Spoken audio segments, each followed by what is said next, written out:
Hello दोस्तों, एक बार फिर से स्वागत है आप लोगों का आपके अपने यूट्यूब चैनल मैथ स्कॉलर में। जी हाँ दोस्तों, जैसा कि आपने थंबनेल में देख चुका है कि इस बार भी ऐसा ही क्वेश्चंस आएगा। पैटर्न नहीं बदलता है, इसीलिए इसे देखकर ज़रूर जाएं यदि सिलेक्शन लेना हो तो।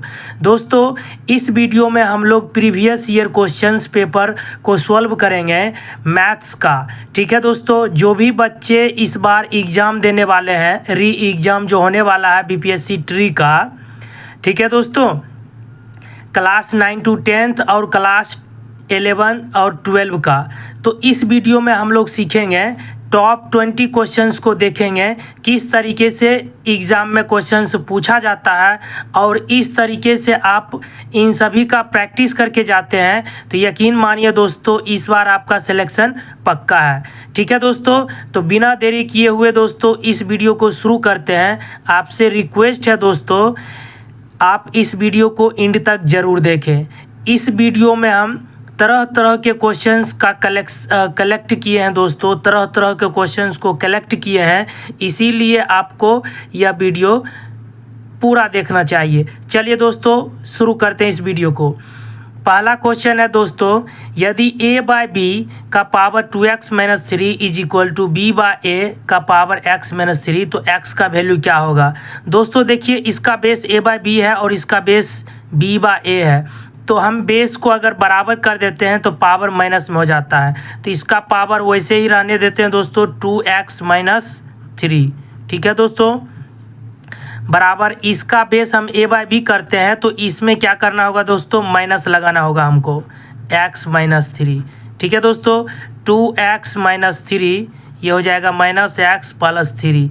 यहाँ से ये आप इसको इधर लाइएगा तो ये 3x हो जाएगा दोस्तों, 3x हो जाएगा, और इसको इधर लाइएगा तो 6 हो जाएगा, यानी कि x का जो वैल्यू आएगा दोस्तों 2 आएगा। Option number A is the right answer. ठीक है दोस्तों, चलिए दोस्तों आगे बढ़ते हैं। आपको कहीं भी दिक्कत हो तो आप हमें कमेंट कर सकते हैं। दूसरा क्वेश्चन देखते हैं दोस्तों, x minus 1 by x is equal to 2, तो x का पावर 4 प्लस 1 बाय एक्स का पावर 4 का वैल्यू क्या होगा। दोस्तों देखिए, x माइनस 1 बाय एक्स है, जब हम x square plus 1 by x square का वैल्यू निकालेंगे तो इसको हम क्या करेंगे, इसका क्या ट्रिक है दोस्तों, इसका स्क्वायर करके 2 जोड़ देंगे, कितना हो जाएगा दोस्तों, 6 हो जाएगा। ठीक है दोस्तों, उसके बाद हमको पावर 4 लाना है तो इसको एक बार और स्क्वायर कर लेते हैं, तो x का पावर 4 हो जाएगा प्लस 1 बाय एक्स का पावर 4, 36 हो गया दोस्तों। अब यहाँ प्लस है तो इसमें 2 माइनस करेंगे, 36 माइनस 2 34। ठीक है दोस्तों, माइनस रहेगा तो प्लस कीजिएगा, प्लस रहेगा तो माइनस कीजिएगा, इसका आंसर हो जाएगा दोस्तों इनमें से कोई नहीं। ठीक है दोस्तों, चलिए आगे बढ़ते हैं। देखिए क्वेश्चन थर्ड नंबर जो है, क्वेश्चन बार बार पूछा जाता है एग्जाम में दोस्तों। दो समरूप त्रिभुजों के क्षेत्रफल क्रमशः 81 स्क्वायर सेंटीमीटर तथा 49 स्क्वायर सेंटीमीटर है, उनकी संगत ऊंचाइयों का अनुपात क्या होगा। तो जब भी क्षेत्रफल का अनुपात दिया होगा दोस्तों, तो संगत भुजाओं का अनुपात या संगत ऊंचाइयों का अनुपात निकालने के लिए इसका वर्गमूल निकाल लेते हैं। तो क्या आंसर हो जाएगा दोस्तों, 81 का वर्गमूल 9 और 49 का वर्गमूल 7। Option number A is the right answer. ठीक है दोस्तों, चलिए आगे देखते हैं। 27 का पावर 1/3, तो हम 27 को 3 का पावर 3 लिख सकते हैं दोस्तों, उसका पावर है 1/3, प्लस का हो जाएगा 243 को हम 3 का पावर 5 लिख सकते हैं, इंटू का 1/5, ये कट जाएगा दोस्तों, यहाँ से यहाँ कट जाएगा, ये 3 + 3 क्या हो गया, 6। Option number A is the right option. ठीक है दोस्तों, समझ रहे हैं आप लोग। चलिए दोस्तों आगे बढ़ते हैं। दोस्तों आपको एक फॉर्मूला पता होगा, a to the power m to the power n must be equal to a to the power mn। पावर क्या होता है दोस्तों, मल्टीप्लाई हो जाता है। चलिए आगे बढ़ते हैं।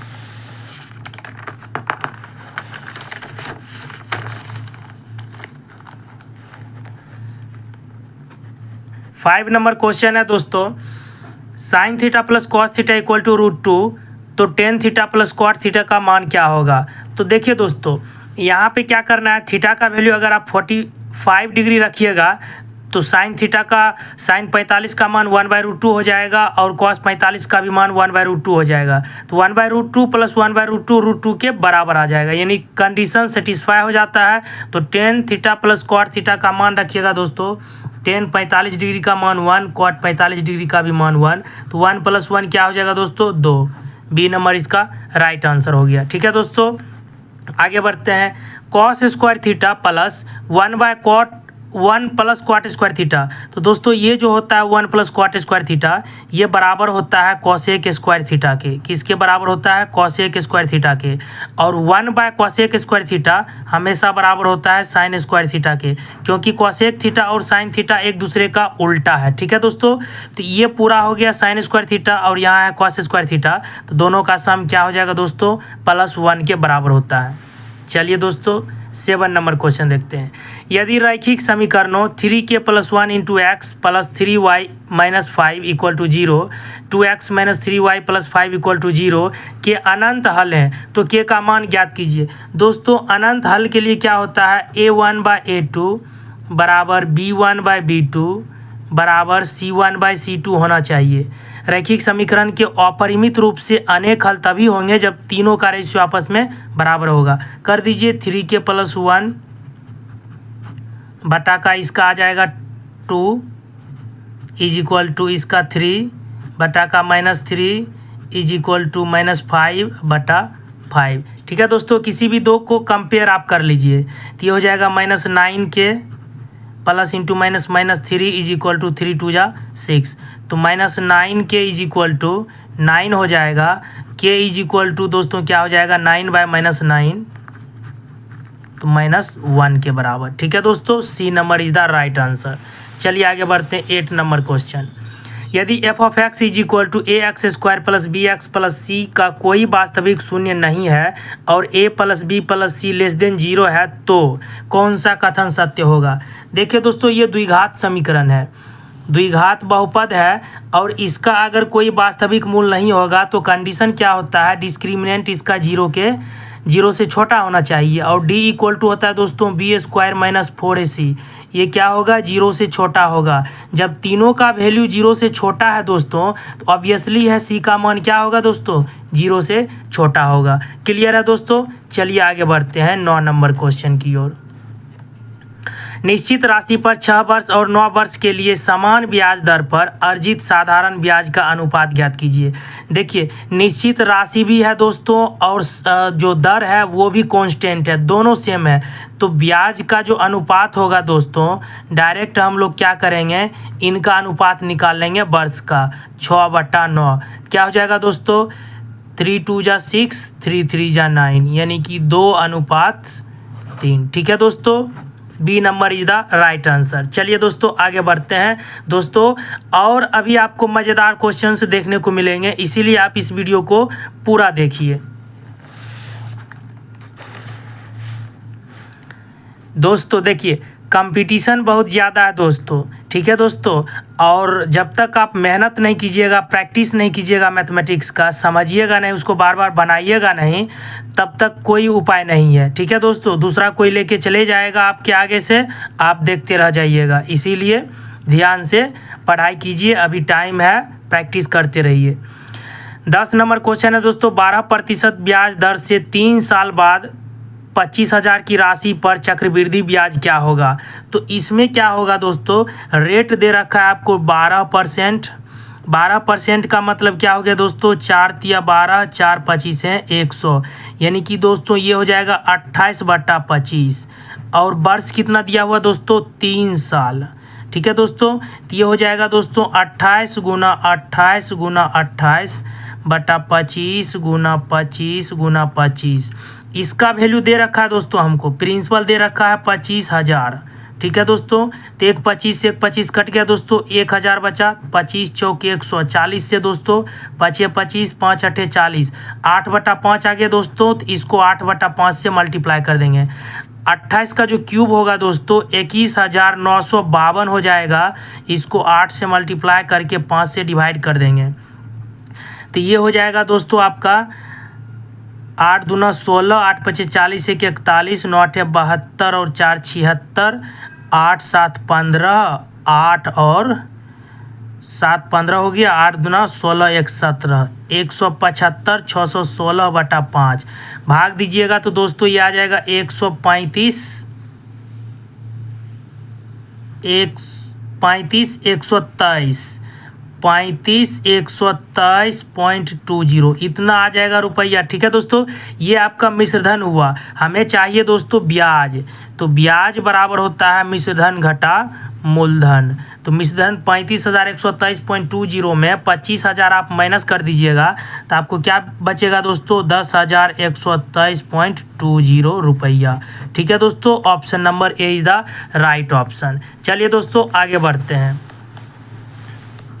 यदि 4 सेंटीमीटर व्यास वाली 8 धात्विक गेंदों को पिघलाकर एक बड़ी गेंद बनाई गई तो बड़ी गेंद की त्रिज्या क्या होगी। तो देखिए दोस्तों, जब भी किसी आकृति से किसी अन्य आकृति का निर्माण होता है, रिकास्ट किया जाता है दोस्तों, तो उस केस में क्या करते हैं हम लोग, दोनों का वॉल्यूम इक्वल कर देते हैं, दोनों का आयतन बराबर कर देते हैं। तो देखिए आयतन क्या होता है दोस्तों, 4/3 पाई r³ किसका आयतन होता है, गोला का आयतन होता है। और ये कितना गोला है दोस्तों, 8 गोला है। इसको बना करके एक नया गोला बनाया गया दोस्तों, उसका रेडियस हम मान लेते हैं कैपिटल R मान लेते हैं। ठीक है दोस्तों, 4/3 से 4/3 कैंसिल आउट हो जाएगा, पाई से पाई कट जाएगा दोस्तों। और R का वैल्यू कितना दे रखा है दोस्तों, 4 सेंटीमीटर व्यास है, तो त्रिज्या कितना हो जाएगा दोस्तों, 2 हो जाएगा। 2 का पावर 3 हो गया दोस्तों, इंटू 8 इधर हो जाएगा r³, ये भी 8 ये भी 8, कितना हो जाएगा दोस्तों, 64। तो 64 बराबर r³, तो r बराबर कितना होगा दोस्तों, 4 सेंटीमीटर बड़े गोले की त्रिज्या आ गया। ठीक है दोस्तों, चलिए आगे बढ़ते हैं। यदि 9 संतरों का विक्रय मूल्य 12 संतरों के क्रय मूल्य के बराबर है तो प्रतिशत लाभ क्या होगा।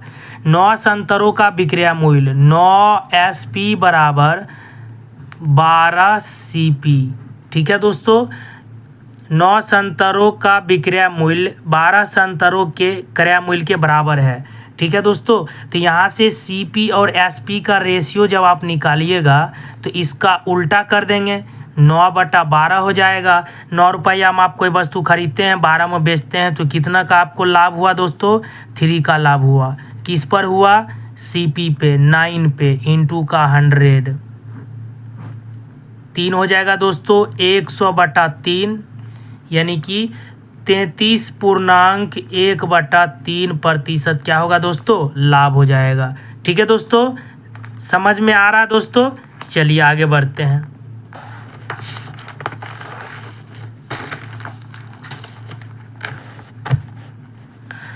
अगला क्वेश्चन है दोस्तों, यदि A और B कोई 2 घटनाएं हैं तो P A यूनियन B किसके बराबर होगा। तो दोस्तों इसका फॉर्मूला होता है P A यूनियन B का, ये होता है दोस्तों सेट थ्योरी का है question, PA plus PB plus, ये दोनों प्लस में हो जाता है दोस्तों, उसके बाद इंटरसेक्शन वाले को हम लोग क्या करते हैं, माइनस कर देते हैं।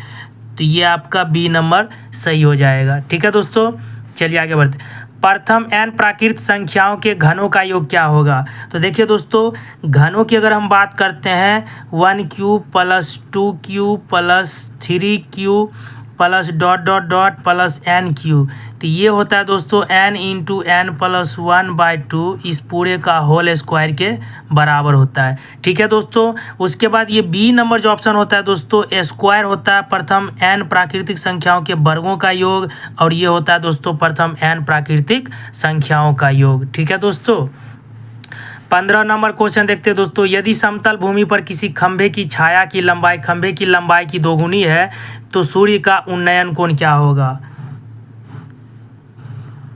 देखिए दोस्तों, ये खंभा है तो इसका छाया जब भी बनेगा तो नीचे बनेगा, तो छाया की लंबाई जो है दोस्तों खंभे की लंबाई की दोगुनी है। अगर खंभे की लंबाई x मान लेते हैं तो छाया की लंबाई क्या हो जाएगी, 2x। तो यहाँ से हम लोग tan थीटा निकालेंगे दोस्तों, तो क्या हो जाएगा, लंब बटा आधार x/2x, यानी 1/2 का रेशियो आया दोस्तों, theta is equal to tan inverse 1/2। और ये किसी ऑप्शन में नहीं है दोस्तों, तो इसका आंसर क्या हो जाएगा, इनमें से कोई नहीं। ठीक है दोस्तों, चलिए आगे बढ़ते हैं। साइन 3000 डिग्री का मान होगा, ये बहुत ही अच्छा क्वेश्चन है दोस्तों। देखिए एक फॉर्मूला होता है sin 2n pi plus theta बराबर होता है दोस्तों sin थीटा। ठीक है दोस्तों, तो इसको ब्रेक डाउन करते हैं sin 2 into 8 pi plus 120 degree. अब देखिए दोस्तों 8 दूना 16 हो गया, 16 को आप 180 से गुना कीजिएगा तो 2880 आ जाएगा। 2880 डिग्री में 120 जोड़िएगा तो 3000 आ जाएगा। अब ये होता है sin 2n pi plus theta बराबर sin थीटा के, और यहाँ पे थीटा 120 डिग्री है तो sin 120 डिग्री आ गया। ठीक है दोस्तों, इसको हम लिख सकते हैं sin 120 डिग्री को sin 180 डिग्री माइनस का 60 डिग्री लिख सकते हैं दोस्तों। अब ये हो गया दोस्तों sin 180 डिग्री माइनस थीटा बराबर होता है sin प्लस थीटा, यानी 60 डिग्री, और sin 60 डिग्री का मान होता है √3/2। ठीक है दोस्तों, इसका answer A is the right option, सही हो जाएगा इसका ऑप्शन नंबर ए। चलिए दोस्तों आगे बढ़ते हैं। अगला क्वेश्चन है दोस्तों 17 नंबर, माध्य बहुलक और माध्यिका के बीच आनुभविक संबंध को परिभाषित करने का सूत्र क्या है। तो दोस्तों बहुलक बराबर होता है, यानी कि मोड बराबर होता है दोस्तों 3 मीडियन माइनस 2 मीन। बहुलक बराबर 3 माध्यिका घटा 2 माध्य, इसका ए नंबर सही हो जाएगा। ठीक है दोस्तों, आगे देखते हैं 18 नंबर, यदि cos square 20 degree plus cos square 70 degree बटा 2 sine square 59 degree plus sine square 31 degree बराबर 2/k हो तो k का मान क्या होगा। दोनों जगह कॉस स्क्वायर है दोस्तों, या तो आप इसको साइन स्क्वायर 70 डिग्री बना लीजिए या इसको साइन स्क्वायर 20 डिग्री बना लीजिए। तो इसको साइन हम बदल सकते हैं दोस्तों, कॉस स्क्वायर 70 डिग्री को समझिए, इसको देखिए कॉस स्क्वायर 70 डिग्री को हम ऐसे लिख सकते हैं दोस्तों साइन 90 माइनस थीटा। ठीक है दोस्तों, तो कॉस स्क्वायर 90 डिग्री 70 डिग्री को हम ऐसे लिख सकते हैं दोस्तों, कॉस स्क्वायर 90 डिग्री घटा 20 डिग्री, तो हो गया कॉस 90 माइनस थीटा बराबर साइन थीटा। ठीक है दोस्तों, तो ऊपर पर तो 1 हो जाएगा, cos square theta plus sine square 20 degree 1 हो गया। नीचे भी इसी तरीके से इसको भी चेंज कीजिएगा तो इसका भी 1 हो जाएगा, 2 इंटू 1 2 हो जाएगा, तो 1/2। तो LHS में क्या बचेगा दोस्तों 1/2, और इधर है 2/k, तो k का मान क्या आ गया दोस्तों 4 आ गया। Option number C is the right answer. ठीक है दोस्तों, 19 नंबर क्वेश्चन देखते हैं दोस्तों, यदि sign theta plus cos theta बराबर √2 कॉस थीटा हो तो टेन थीटा का मान ज्ञात कीजिए। देखिए दोस्तों, इसको हटाने के लिए LHS और RHS दोनों में कॉस थीटा से भाग कर देते हैं। साइन थीटा में कॉस थीटा से भाग कीजिएगा तो ये हो जाएगा ten theta plus cos theta by cos theta 1 बराबर, इधर कॉस थीटा कट जाएगा दोस्तों तो √2 बचेगा। तो यहाँ से टेन थीटा का वैल्यू निकल गया दोस्तों √2 माइनस 1। ठीक है दोस्तों, C number is the right answer. 20 number question देखते हैं, इस वीडियो का लास्ट क्वेश्चन देखते हैं दोस्तों। किसी बाहरी बिंदु ए से स्पर्श रेखा AP की लंबाई 24 सेंटीमीटर है। यदि वृत्त के केंद्र O से बिंदु A की दूरी 25 सेंटीमीटर है तो वृत्त का व्यास ज्ञात कीजिए। ये देखिए दोस्तों सर्किल है, ये मान लीजिए सेंटर है, और यहाँ बाहर में एक बिंदु है। कौन सा बिंदु है, A बिंदु है। ये हो गया स्पर्श रेखा दोस्तों, और इस स्पर्श रेखा यानी AP, ये P हो गया। इसको जब मिला देते हैं दोस्तों तो ये लंबाई 25 सेंटीमीटर है, और जो वृत्त की स्पर्श रेखा होती है जाने वाली त्रिज्या पर लंब होती है दोस्तों, और ये दिया है 24 सेंटीमीटर। तो बताइए 24 25 तो ये कितना सेंटीमीटर हो जाएगा दोस्तों 7 सेंटीमीटर। ये ट्रिपलेट है दोस्तों, रेडियस निकल गया। यहाँ से आप OP अगर निकालना चाहें तो फिर निकाल सकते हैं पाइथागोरस प्रमेय लगा करके। 25 का स्क्वायर हो जाएगा दोस्तों 625, इसको घटा दीजिए 24 का स्क्वायर 576, ये हो गया 49। इसका स्क्वायर रूट निकालिएगा तो कितना होगा दोस्तों 7 सेंटीमीटर। ये रेडियस निकला दोस्तों, हमें चाहिए व्यास, तो इसका क्या कर देंगे 2 गुना कर देंगे, यानी कि 14 सेंटीमीटर इसका व्यास आ गया। ठीक है दोस्तों आपको कैसी लगी यह वीडियो आप हमें कमेंट करके बताएं। अगर आपको अच्छा लगा यह वीडियो तो अपने दोस्तों के साथ शेयर करें जो इस बार एग्ज़ाम में बैठने वाले हैं या फिर आप बैठने वाले हैं, और ज़्यादा से ज़्यादा इस वीडियो को लाइक करें। So thank you very much and thank you for watching video. मिलते हैं नेक्स्ट वीडियो में।